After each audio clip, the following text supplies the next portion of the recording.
ಗೃಹಲಕ್ಷ್ಮಿ ಯೋಜನೆಯಲ್ಲಿ ಭಾರಿ ಬದಲಾವಣೆ, ಇನ್ಮೇಲೆ ಬಯೋಮೆಟ್ರಿಕ್ ಕಡ್ಡಾಯ.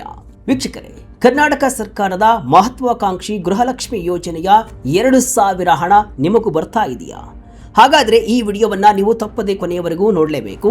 ಯಾಕಂದರೆ ಗೃಹಲಕ್ಷ್ಮಿ ಯೋಜನೆಯಲ್ಲಿ ಈಗ ಸರ್ಕಾರ ಭಾರಿ ಮರುಪರಿಶೀಲನೆಗೆ ಚಾಲನೆಯನ್ನು ಕೊಟ್ಟಿದೆ. ಈ ಯೋಜನೆ ಕೋಟ್ಯಾಂತರ ಮಹಿಳೆಯರ ಬದುಕಿಗೆ ಆಸರೆಯಾಗಿದೆ ಅನ್ನೋದರಲ್ಲಿ ಯಾವುದೇ ಸಂಶಯವಿಲ್ಲ. ಆದರೆ ಈಗ ಇದೇ ಗೃಹಲಕ್ಷ್ಮಿ ಯೋಜನೆಗೆ ಸಂಬಂಧಿಸಿದಂತೆ ಸರ್ಕಾರ ಒಂದು ಕಠಿಣ ನಿರ್ಧಾರಕ್ಕೆ ಬಂದಿದೆ. ಹೌದು, ಇನ್ಮೇಲೆ ಸುಮ್ಮನೆ ಕೂತಲ್ಲಿ ನಿಮಗೆ ಹಣ ಬರಲ್ಲ. ಅರ್ಹ ಫಲಾನುಭವಿಗಳನ್ನು ಪತ್ತೆ ಹಚ್ಚಲು ಮತ್ತು ಯೋಜನೆಯಲ್ಲಿ ನಡೆಯುತ್ತಿರುವಂತಹ ಬೃಹತ್ ಮಟ್ಟದ ಅಕ್ರಮಗಳನ್ನು ತಡೆಯಲು ಸರ್ಕಾರ ಈಗ ಮರುಪರಿಶೀಲನೆ ಅಥವಾ ರಿವೆರಿಫಿಕೇಶನ್ ಪ್ರಕ್ರಿಯೆಗೆ ಚಾಲನೆಯನ್ನು ಕೊಟ್ಟಿದೆ. ಮನೆ ಮನೆಗೆ ಅಧಿಕಾರಿಗಳು ಬರ್ತಾರೆ, ನಿಮ್ಮ ಬಯೋಮೆಟ್ರಿಕ್ ಅಥವಾ ಫೇಸ್ ಅಥೆಂಟಿಕೇಶನ್ ಕೇಳ್ತಾರೆ. ಹಾಗಾದರೆ ಯಾಕೆ ಸರ್ಕಾರ ಇಷ್ಟು ಕಠಿಣ ನಿರ್ಧಾರ ತೆಗೆದುಕೊಳ್ತಾ ಇದೆ? ಮೃತಪಟ್ಟವರ ಖಾತೆಗೆ 100 ಕೋಟಿ ಹಣ ಹೋಗ್ತಿದೆಯಾ? ಯಾರ್ಯಾರ ಅರ್ಜಿಗಳು ಕ್ಯಾನ್ಸಲ್ ಆಗಲಿವೆ? ಇದರ ಕಂಪ್ಲೀಟ್ ಇನ್ಫಾರ್ಮೇಷನ್ ಅನ್ನ ಈ ವಿಡಿಯೋದಲ್ಲಿ ವಿವರವಾಗಿ ಕೊಡ್ತಾ ಹೋಗ್ತೇನೆ. ಬನ್ನಿ, ನಾನು ಶಿವಮೂರ್ತಿ ಸರ್ಭಾ. ಗೃಹಲಕ್ಷ್ಮಿ ಮರುಪರಿಶೀಲನೆಗೆ ಅಖಾಡಕ್ಕಿಳಿದ ಡಿಕೆಶಿ. ಸೇವಾ ಸಿಂಧು ಮತ್ತು ಮನೆ ಮನೆ ಸಮೀಕ್ಷೆ ಶುರು. ಹೌದು, ರಾಜ್ಯದಲ್ಲಿ ಗ್ಯಾರಂಟಿ ಯೋಜನೆಗಳ ಪರಿಷ್ಕರಣೆ, ಇದರ ಬಗ್ಗೆ ದೊಡ್ಡ ಮಟ್ಟದ ಚರ್ಚೆ ನಡೀತಾ ಇರುವಂತಹ ಈ ಬೆನ್ನಲ್ಲೇ ಈಗ ಗೃಹಲಕ್ಷ್ಮಿ ಫಲಾನುಭವಿಗಳ ಅರ್ಜಿಗಳ ಮರುಪರಿಶೀಲನೆಗೆ ಸರ್ಕಾರ ಗ್ರೀನ್ ಸಿಗ್ನಲ್ ಕೊಟ್ಟಿದೆ. ಮುಖ್ಯಮಂತ್ರಿ ಡಿ.ಕೆ. ಶಿವಕುಮಾರ್ ಅವರು ಈ ಬಗ್ಗೆ ಅಧಿಕೃತ ಮಾಹಿತಿಯನ್ನು ಕೂಡ ಬಿಡುಗಡೆ ಮಾಡಿದ್ದಾರೆ. ಗ್ಯಾರಂಟಿ ಯೋಜನೆಗಳ ಅನುಷ್ಠಾನ ಪ್ರಾಧಿಕಾರದ ಉಪಾಧ್ಯಕ್ಷ ಹಾಗೂ ವಿಧಾನ ಪರಿಷತ್ ಸದಸ್ಯ ದಿನೇಶ್ ಗೂಳಿಗೌಡ ಅವರು ಕೂಡ ಕೇಳಿದಂತಹ ಪ್ರಶ್ನೆಗೆ ಉತ್ತರಿಸಿರುವಂತಹ ಸಿಎಂ ಡಿ.ಕೆ. ಶಿವಕುಮಾರ್ ಅವರು ಯೋಜನೆಯಲ್ಲಿ ಆಗುತ್ತಿರುವ ಲೋಪದೋಷಗಳನ್ನು ಸರಿಪಡಿಸಲು ಬಯೋಮೆಟ್ರಿಕ್ ಮತ್ತು ಫೇಸ್ ಅಥೆಂಟಿಕೇಶನ್ ಈ ಸೌಲಭ್ಯವನ್ನು ತರ್ತಾ ಇದ್ದೇವೆ ಅಂತ ತಿಳಿಸಿದ್ದಾರೆ. ಅಂದರೆ ಇನ್ಮೇಲೆ ಫಲಾನುಭವಿಯ ಅಸ್ತಿತ್ವವನ್ನು ತಂತ್ರಜ್ಞಾನದ ಮೂಲಕ ಖಚಿತಪಡಿಸಿಕೊಳ್ಳಲಾಗುತ್ತೆ.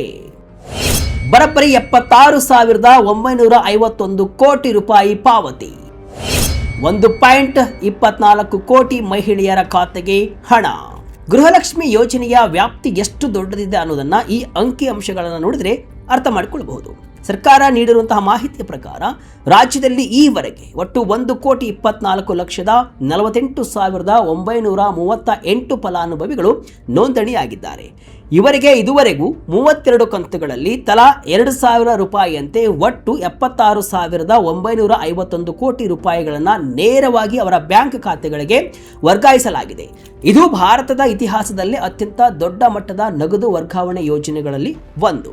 ಇಷ್ಟು ದೊಡ್ಡ ಮೊತ್ತದ ಹಣ ಹರಿತಾ ಇರುವಾಗ ಅಲ್ಲಿ ಸಣ್ಣ ಸಣ್ಣ ತಪ್ಪುಗಳಾದರೂ ಕೂಡ ಅದು ಸರ್ಕಾರದ ಬೊಕ್ಕಸಕ್ಕೆ ಕೋಟ್ಯಾಂತರ ರೂಪಾಯಿ ನಷ್ಟವನ್ನು ಉಂಟು ಮಾಡುತ್ತೆ. ಇದೇ ಕಾರಣಕ್ಕೆ ಸರ್ಕಾರ ಈಗ ಲಗಾಮು ಹಾಕಲು ಮುಂದಾಗಿದೆ. ಮೃತಪಟ್ಟವರ ಖಾತೆಗೂ ಹರಿದಿದೆ 117 ಕೋಟಿ ರೂಪಾಯಿ. ದುರುಪಯೋಗ ತಡೆಯಲು ಮೊಬೈಲ್ ಆ್ಯಪ್ ಸಿದ್ಧ. ಈ ಯೋಜನೆಯಲ್ಲಿ ಸರ್ಕಾರಕ್ಕೆ ಎದುರಾಗಿರುವಂತಹ ಅತಿ ದೊಡ್ಡ ಸವಾಲು ಅಂದರೆ ಅದು ಮೃತಪಟ್ಟ ಫಲಾನುಭವಿಗಳ ಖಾತೆಗೆ ಹಣ ಜಮೆ ಆಗ್ತಾ ಇರುವುದು. ಸರ್ಕಾರದ ಅಧಿಕೃತ ವರದಿಯ ಪ್ರಕಾರ ಯೋಜನೆ ಆರಂಭವಾದಾಗಿನಿಂದ ಜೂನ್ 2026ರವರೆಗೆ ಒಟ್ಟು 3,13,297 ಫಲಾನುಭವಿಗಳು ಮರಣವನ್ನು ಹೊಂದಿದ್ದಾರೆ. ಇಲ್ಲಿ ಶಾಕಿಂಗ್ ವಿಷಯ ಏನಪ್ಪಾ ಅಂದರೆ ಈ ಪೈಕಿ 1,10,562 ಮೃತ ಮಹಿಳೆಯರ ಖಾತೆಗೆ ಅವರು ತೀರಿಕೊಂಡ ನಂತರವೂ ಕೂಡ ಹಣ ಹೋಗಿದೆ. ಹೀಗೆ ಮರಣದ ನಂತರ ಜಮೆಯಾಗಿರುವ ಒಟ್ಟು ಮೊತ್ತ ಬರೋಬ್ಬರಿ 117 ಕೋಟಿ ರೂಪಾಯಿಗಳು. ಒಂದು ಕಡೆ ಬಜೆಟ್ ಕೊರತೆಯ ಬಗ್ಗೆ ಚರ್ಚೆ ನಡೀತಾ ಇರುವಾಗ ಹೀಗೆ ಮೃತರ ಖಾತೆಗೆ 106 ಕೋಟಿ ಹಣ ಹೋಗ್ತಾ ಇರುವುದು ಸರ್ಕಾರವನ್ನು ಇಕ್ಕಟ್ಟಿಗೆ ಸಿಲುಕಿಸಿದೆ, ಆರ್ಥಿಕವಾಗಿ ಸಂಕಷ್ಟಕ್ಕೆ ದೂಕಿದೆ. ಈ ಹಣವನ್ನು ವಾಪಸ್ ಪಡೆಯುವುದು ಅಷ್ಟು ಸುಲಭವಲ್ಲ. ಇವರೆಗೂ 117 ಕೋಟಿಯಲ್ಲಿ ಕೇವಲ 40 ಕೋಟಿ ರೂಪಾಯಿಗಳನ್ನು ಮಾತ್ರ ಸರ್ಕಾರಕ್ಕೆ ಮರುಜಮೆ ಮಾಡಿಕೊಳ್ಳಲು ಸಾಧ್ಯವಾಗಿದೆ. ಅಂದರೆ ಇನ್ನೂ 77 ಕೋಟಿಗೂ ಅಧಿಕ ಹಣ ಇನ್ನೂ ಜನರ ಕೈಯಲ್ಲೇ ಇದೆ. ಇದನ್ನ ತಡೆಯಲು ಈಗ ಹೊಸ ತಂತ್ರಜ್ಞಾನದ ಮೊಬೈಲ್ ಆ್ಯಪ್ ಮತ್ತು ವೆಬ್ ಪೋರ್ಟಲ್ ಅನ್ನು EDCS ಮೂಲಕ ಅಭಿವೃದ್ಧಿಪಡಿಸಲಾಗಿದೆ. ಏನಿದು ಬಯೋಮೆಟ್ರಿಕ್ ಫೇಸ್ ಅಥೆಂಟಿಕೇಶನ್? ಮನೆ ಮನೆ ಸಮೀಕ್ಷೆ ನಡೆಯೋದು ಹೇಗೆ? ಈ ಮರುಪರಿಶೀಲನಾ ಪ್ರಕ್ರಿಯೆ ಹೇಗೆ ನಡೆಯುತ್ತೆ ಎಂಬ ಕುರಿತು ಡಿ.ಕೆ. ಶಿವಕುಮಾರ್ ಅವರು ಸ್ಪಷ್ಟಪಡಿಸಿದ್ದಾರೆ. ಈಗ ಒಂದೊಂದಾಗಿ ನೋಡ್ತಾ ಹೋಗೋಣ. ಮೊದಲನೆಯದು ಬಯೋಮೆಟ್ರಿಕ್ ಸೌಲಭ್ಯ.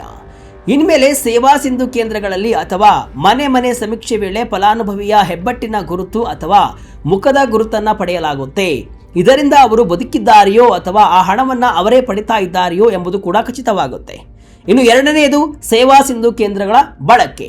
ಫಲಾನುಭವಿಗಳು ಸೇವಾ ಸಿಂಧು ಕೇಂದ್ರಗಳಿಗೆ ಹೋಗಿ ತಮ್ಮ ಮಾಹಿತಿಯನ್ನು ಅಪ್ಡೇಟ್ ಮಾಡಬೇಕಾಗಬಹುದು ಅಥವಾ ಅಲ್ಲಿನ ಸಿಬ್ಬಂದಿಯೇ ನಿಮ್ಮನ್ನು ಸಂಪರ್ಕಿಸಬಹುದು. ಇನ್ನು ಮೂರನೆಯದಾಗಿ ಮೊಬೈಲ್ ಆ್ಯಪ್. ಸರ್ಕಾರ ಅಭಿವೃದ್ಧಿಪಡಿಸಿರುವ ವಿಶೇಷ ಆ್ಯಪ್ ಮೂಲಕ ಸ್ಥಳದಲ್ಲೇ ಪರಿಶೀಲನೆ ನಡೆಸಿ ಅರ್ಹರ ಪಟ್ಟಿಯನ್ನು ಅಂತಿಮಗೊಳಿಸಲಾಗುತ್ತೆ. ಈ ಪ್ರಕ್ರಿಯೆಯಿಂದಾಗಿ ಅನರ್ಹರು ಮತ್ತು ಮೃತಪಟ್ಟವರ ಹೆಸರಲ್ಲಿ ಹಣ ಪಡೆಯುತ್ತಿರುವವರಿಗೆ ಬ್ರೇಕ್ ಬೀಳಲಿದೆ. ನಿಜವಾದ ಫಲಾನುಭವಿಗಳಿಗೆ ಮಾತ್ರ ಹಣ ತಲುಪುವಂತೆ ಮಾಡುವುದು ಸರ್ಕಾರದ ಉದ್ದೇಶವಾಗಿದೆ. ಮೃತರ ಪರ್ಯಾಯವಾಗಿ ಕುಟುಂಬದವರಿಗೆ ಅವಕಾಶ. ಯಾವ ಜಿಲ್ಲೆಯಲ್ಲಿ ಎಷ್ಟು ಸಾವು? ಇಲ್ಲಿದೆ ಡೀಟೇಲ್ಸ್. ಇಲ್ಲಿ ಒಂದು ಪ್ರಮುಖ ಪ್ರಶ್ನೆ ಏನಪ್ಪಾ ಅಂದ್ರೆ, ಮನೆಯ ಯಜಮಾನಿ ಮೃತಪಟ್ಟರೆ ಆ 2,000 ರೂಪಾಯಿ ಹಣ ನಿಂತು ಹೋಗುತ್ತಾ? ಈ ಬಗ್ಗೆಯೂ ಕೂಡ ಸರ್ಕಾರ ಒಂದು ಆಶಾದಾಯಕ ಸುದ್ದಿಯನ್ನು ಕೊಟ್ಟಿದೆ. ಮರಣ ಹೊಂದಿದ ಫಲಾನುಭವಿಯ ಬದಲಾಗಿ ಆ ಕುಟುಂಬದ ಮತ್ತೊಬ್ಬ ಸದಸ್ಯರನ್ನ, ಉದಾಹರಣೆಗೆ ಮಗಳು ಅಥವಾ ಸೊಸೆ ಫಲಾನುಭವಿಯಾಗಿ ಸೇರಿಸುವ ಪ್ರಕ್ರಿಯೆ ಕೂಡ ನಡೆಯುತ್ತೆ. ಹೀಗಾಗಿ ಮರಣ ಹೊಂದಿದ ತಕ್ಷಣ ಆ ಕುಟುಂಬಕ್ಕೆ ಯೋಜನೆಯ ಲಾಭ ಸ್ಥಗಿತವಾಗುವುದಿಲ್ಲ. ಬದಲಾಗಿ ಹೆಸರು ಬದಲಾವಣೆಗೆ ಅವಕಾಶ ನೀಡಲಾಗುತ್ತೆ. ಇನ್ನು ಜಿಲ್ಲಾವಾರು ಅಂಕಿಅಂಶಗಳನ್ನು ನೋಡುವುದಾದರೆ ಬೆಳಗಾವಿ ಜಿಲ್ಲೆಯಲ್ಲಿ ಅತಿ ಹೆಚ್ಚು ಅಂದರೆ 24,705 ಫಲಾನುಭವಿಗಳು ಮೃತಪಟ್ಟಿದ್ದಾರೆ. ಹೀಗಾಗಿ ಬೆಳಗಾವಿಯಲ್ಲಿ ದೊಡ್ಡ ಮಟ್ಟದ ಮರುಪರಿಶೀಲನೆ ನಡೆಯಬೇಕಾಗಿದೆ. ಇನ್ನು ಅತಿ ಕಡಿಮೆ ಸಾವು ದಾಖಲಾಗಿರುವುದು ಕೊಡಗು ಜಿಲ್ಲೆಯಲ್ಲಿ 2,991. ಪ್ರತಿ ಜಿಲ್ಲೆಯಲ್ಲೂ ಮೃತರ ಖಾತೆಗೆ ಜಮೆಯಾಗಿರುವ ಹಣವನ್ನ ವಾಪಸ್ ಪಡೆಯುವ ಪ್ರಕ್ರಿಯೆಯನ್ನು ಕೂಡ ಜಿಲ್ಲಾಡಳಿತಗಳು ಚುರುಕುಗೊಳಿಸಿವೆ ಅಂತಾನೂ ಕೂಡ ದಿನೇಶ್ ಗೂಳಿಗೌಡ ಅವರು ಮಾಹಿತಿಯನ್ನು ಕೊಟ್ಟಿದ್ದಾರೆ. ಸರ್ಕಾರದ ಹಣ ಉಳಿಸುವ ಬಿಗ್ ಮಾಸ್ಟರ್ ಪ್ಲಾನ್.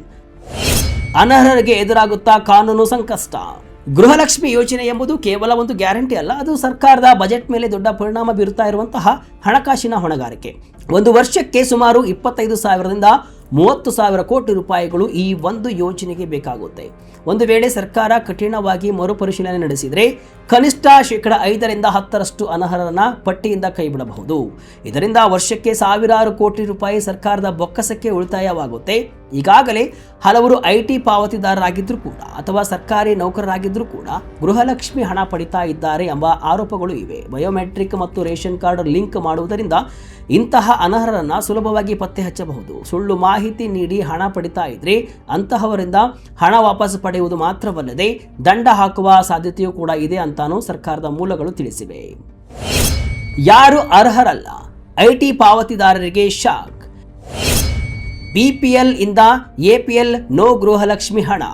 ವೀಕ್ಷಕರೇ, ಯಾರಿಗೆಲ್ಲ ಈ ಯೋಜನೆ ಸಿಗಲ್ಲ ಅನ್ನೋದನ್ನು ಕೂಡ ಸರ್ಕಾರ ಸ್ಪಷ್ಟಪಡಿಸಿದೆ. ನೀವು ಏನಾದರೂ ಆದಾಯ ತೆರಿಗೆ ಅಂದರೆ ಇನ್ಕಮ್ ಟ್ಯಾಕ್ಸ್ ಕಟ್ತಾ ಇದ್ರೆ ನೀವು ಈ ಯೋಜನೆಗೆ ಅರ್ಹರಲ್ಲ, ಅಂದರೆ ನಿಮಗೆ ಗೃಹಲಕ್ಷ್ಮಿ ಹಣ ಸಿಗಲ್ಲ.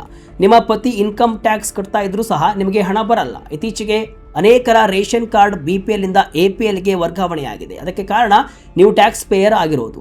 ಅಂತಹವರು ಹೊಸದಾಗಿ ಅರ್ಜಿ ಸಲ್ಲಿಸಿದರೂ ಕೂಡ ಸರ್ಕಾರ ಅದನ್ನು ರಿಜೆಕ್ಟ್ ಮಾಡುತ್ತೆ. ಅಂದರೆ ಶ್ರೀಮಂತರು ಬಡವರ ಹಕ್ಕನ್ನು ಕಿತ್ತುಕೊಳ್ಬಾರ್ದು ಅನ್ನೋದನ್ನ ಸರ್ಕಾರ ಇವತ್ತು ಸಾಬೀತುಪಡಿಸ್ತಾ ಇದೆ.